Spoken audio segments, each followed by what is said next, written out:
Meu nome é Adriana, eu sou aluna do curso de Teologia da Unicesumar.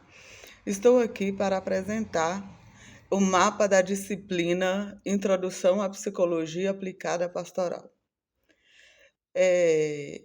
A psicologia surgiu na Grécia Antiga com o intuito de compreender a alma humana e estava atrelada à filosofia e à teologia.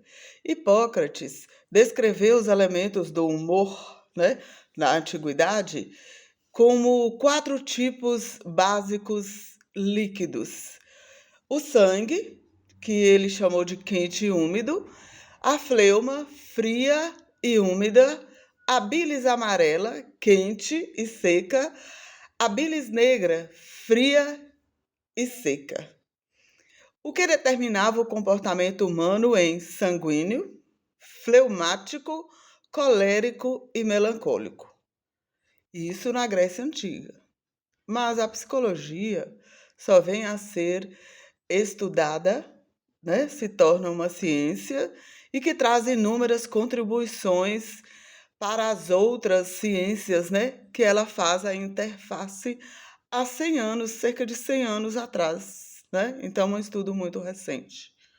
As abordagens psicológicas conhecidas, posteriormente, se embasam no behaviorismo que surge na América do Norte, idealizada por John Watson, que se interessava pelo comportamento humano. Então, John Watson acreditava que o ser humano era movido por estímulo e resposta. Então, tudo se caracterizava aí quando o ser humano era estimulado a uma determinada situação, obtinha-se uma determinada resposta. Então, o Skinner deu continuidade aos estudos de Watson, denominando-os de comportamento operante, onde o comportamento pode ser controlado por experiências positivas e negativas, onde o sujeito pode ser influenciado pelo meio. Tudo bem, aí estava a base, do comportamento humano condicionado a determinadas experiências. Mas, ao mesmo tempo, aí surge a psicanálise, que vem a dominar o conhecimento humano por muitos e muitos anos, Desde 1800, o final do século XIX, então, criada pelo médico austríaco Sigmund Freud. Ele se preocupou muito com os aspectos ligados ao nosso inconsciente. Então, para Freud, todo o comportamento humano, de anormalidades, qualquer problema que o ser humano apresentava, estava lá no nosso inconsciente, gravado.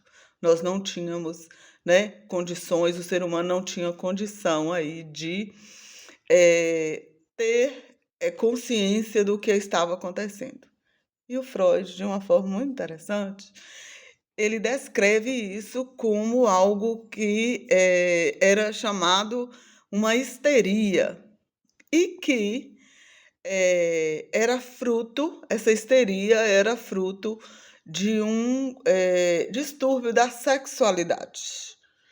E aí ele procurou tratar esses distúrbios da sexualidade através da hipnose. Aí Freud, divulgou essa técnica e tal. Quando Freud afirma que esses distúrbios, do ser humano estavam ligados aí à sexualidade, Freud foi altamente criticado, por esse posicionamento dele. E a psicanálise serviu de estudos, serve até hoje, como base, como partida. Então tá aí o grande pai da psicanálise. Mais tarde, surge a Gestalt, que ela surge na Alemanha. E ela é atribuída a um alemão de nome Frederic Salomon. E ela se preocupava com a maneira que as pessoas percebiam a realidade. Então, ela estava ligada aí no todo. ela não via partes, ela analisava ali o comportamento humano de acordo com a soma das partes, que nada era deixado isoladamente, mas que esse conjunto regia ali tudo no ser humano. Aí eu quero falar para vocês agora sobre a percepção humana, que me chama muita atenção, que é uma atividade mais elevada da mente. Pois ela vai envolver, a percepção humana envolve aí tudo aquilo que a gente recebe do meio onde a gente está. E a nossa mente, ela assimila tudo, né? É como se nossa mente registrasse tudo. É, ela ela está ligada à realidade física e está, que é chamada objetiva, e a realidade perspectiva, que está ligada à subjetividade. Então, o que eu vejo é uma coisa, né?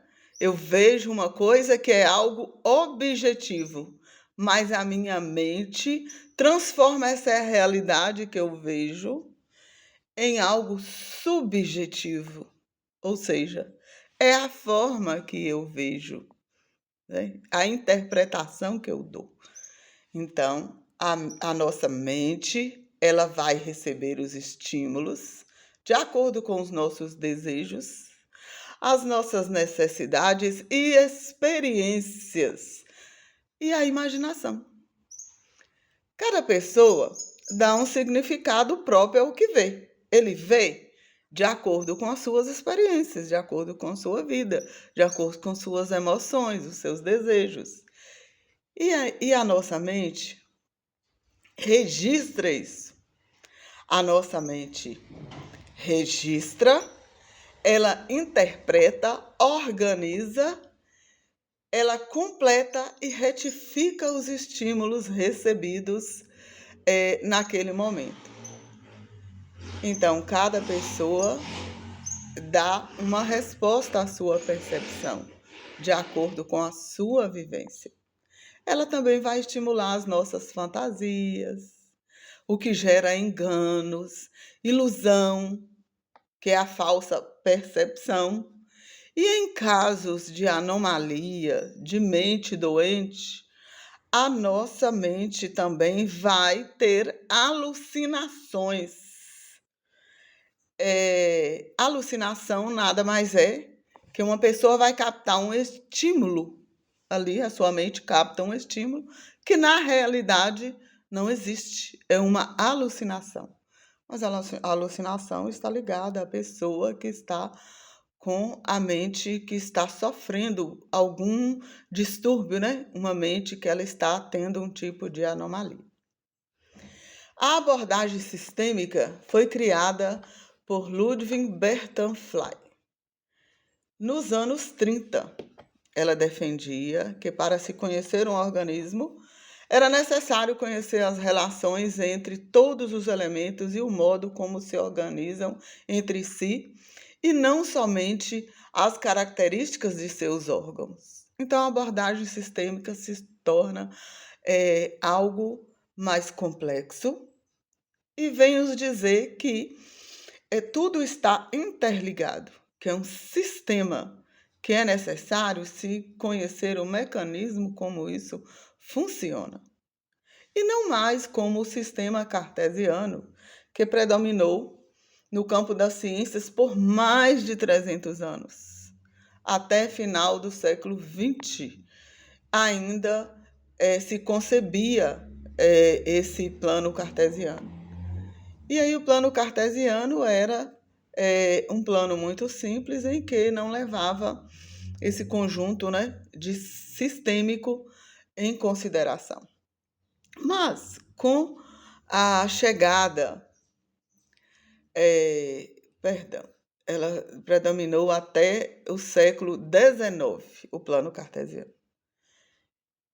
E aí, com a entrada do século XX, a chegada da Primeira Guerra Mundial, a Revolução Russa, as guerras tribais na África e outros tantos conflitos pelo mundo afora, viu-se que, né, não dava para continuar com aquele pensamento cartesiano.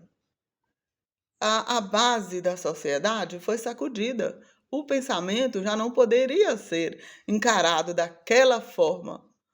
O mundo, né, mudou. E não era mais possível essa visão simples de causa e efeito. Eu faço assim e eu tenho tal resposta. Então, por que isso acontece? Por causa de tal comportamento, a resposta é tal. Então, já não dava mais para encarar as coisas, né? A forma de vida em relação ao comportamento do ser humano dessa forma tão simples do plano cartesiano. Portanto, o modelo sistêmico representa um novo paradigma no desenvolvimento das ciências, uma nova forma de se pensar. Então, significou uma ruptura com o que se tinha antes, né? Com o que se estava concebido. E o ser humano é um ser complexo por natureza. O conhecimento de si mesmo não se limita à soma de teorias. Ao redor tem pessoas que vivem inúmeras situações e muitas pessoas que encontram-se em sofrimento. O sofrimento nada mais é que um sintoma que existe algo, né, de errado com aquela pessoa. Tem algo ali, né, por trás. O sofrimento demonstrado é um sintoma de algo que ele vive interiormente na sua mente. E torna-se algo salutar o acolhimento ao outro, bem como enxergar o seu lado saudável. Existe em todas as pessoas o lado saudável. O aconselhamento aí vem, né, como uma caminhada que se deve fazer com o outro. Não é um acompanhamento tão simples. Quem faz o aconselhamento, o conselheiro, né, ele deve fazer essa caminhada de cura com a pessoa que sofre. É compreensível que a psicologia e a teologia, juntas, elas estão a serviço da pessoa humana e que nesse serviço ela vai buscar a cura, né? A maior interface da psicologia e da teologia está ligada na ajuda à pessoa humana. Está ligada aí para transformar, para caminhar, para ajudar a pessoa no ponto mais crítico que ele se encontra. Muito bem.